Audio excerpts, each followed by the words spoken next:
मैं बाबा साहब अंबेडकर जी का बहुत बड़ा फैन हूं। फैन नहीं हूं, भक्त हूं उनका। मैं पूजा करता हूं उनकी। आइंस्टाइन ने एक बार बोला था महात्मा गांधी के लिए कि आने वाली पीढ़ियां यकीन नहीं करेंगे कि ऐसा इंसान पृथ्वी पे पैदा हुआ था।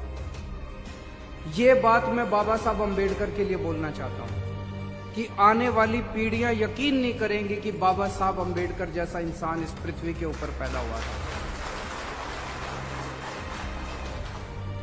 अभी एक शख्स आए थे यहां पे। मैंने 3 दिन पहले दिल्ली में 26 जनवरी पे ऐलान किया है कि बाबा साहब अंबेडकर अब दिल्ली के किसी भी दफ्तर में, दिल्ली सरकार के किसी भी दफ्तर में, किसी भी स्कूल में, किसी भी ऑफिस में दिल्ली के मुख्यमंत्री की फोटो नहीं लगेगी। बाबा साहब अंबेडकर और सरदार भगत सिंह की फोटो लगेगी, शहीद आजम भगत सिंह की।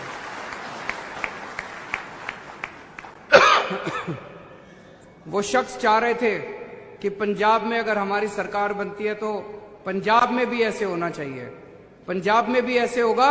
और 1-2 दिन के बाद मैं और सरदार भगवंत मान इसको प्रेस कॉन्फ्रेंस करके ऐलान करेंगे इसको। बाबा साहब अंबेडकर ने एक छोटे से परिवार से आते हैं। बाबा साहब अंबेडकर बहुत गरीब परिवार से, उन्होंने बड़ा संघर्ष किया, लेकिन उन्होंने 2-2 पीएचडी की डिग्री ली विदेशों से।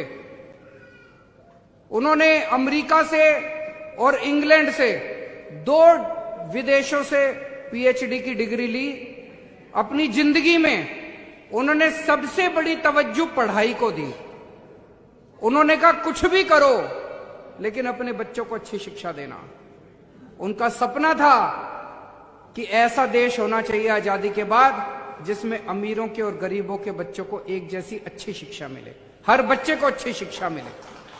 आज 70 साल के बाद बाबा साहब का सपना पूरा नहीं हुआ, लेकिन मैंने कसम खाई है कि बाबा साहब का सपना हम पूरा करेंगे, हर बच्चे को अच्छी शिक्षा देंगे। और दिल्ली में हम उनका सपना पूरा कर रहे हैं। मेरी आप लोगों से गुजारिश है, इस बार वोट डालने जाओ तो बाबा साहब की तस्वीर अपने सामने रख लेना और यह सोचना कि आज अगर बाबा साहब जिंदा होते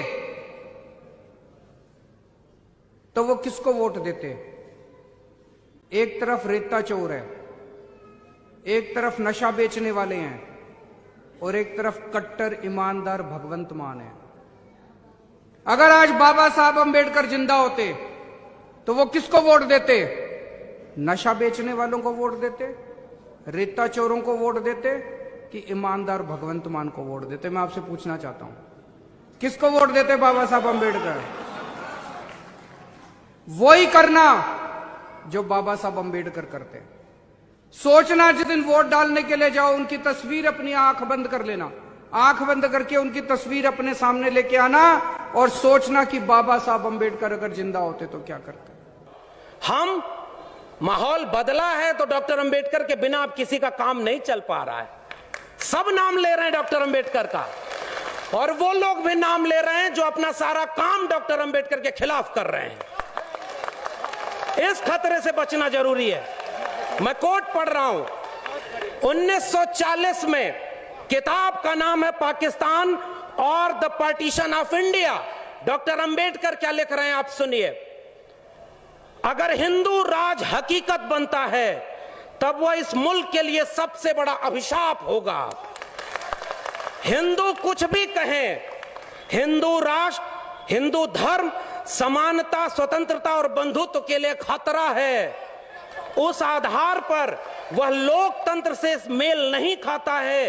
हिंदू राज को किसी भी कीमत पर रोका जाना चाहिए, डॉक्टर बी.आर. अंबेडकर कह रहे हैं। इसलिए मैं इस मंच का इस्तेमाल केवल अपने विषय के लिए कर रहा हूं। आपने मुझे विषय दिया है कि बुद्धिजीवियों की भूमिका क्या होगी, तो बुद्धिजीवियों की भूमिका यह होगी कि आंख में आंख डाल करके वह सच कहा जाए जो वक्त में कहने पर जेल में भेजा जा रहा है। दूसरी बात, डॉक्टर अंबेडकर के सपनों का भारत कैसे बनेगा? आप ये कहेंगे कि हमने उनकी मूर्ति बनवा दी, उनका आवास जो पुराना आवास था उसको बना दिया, हम आपको धन्यवाद कहेंगे।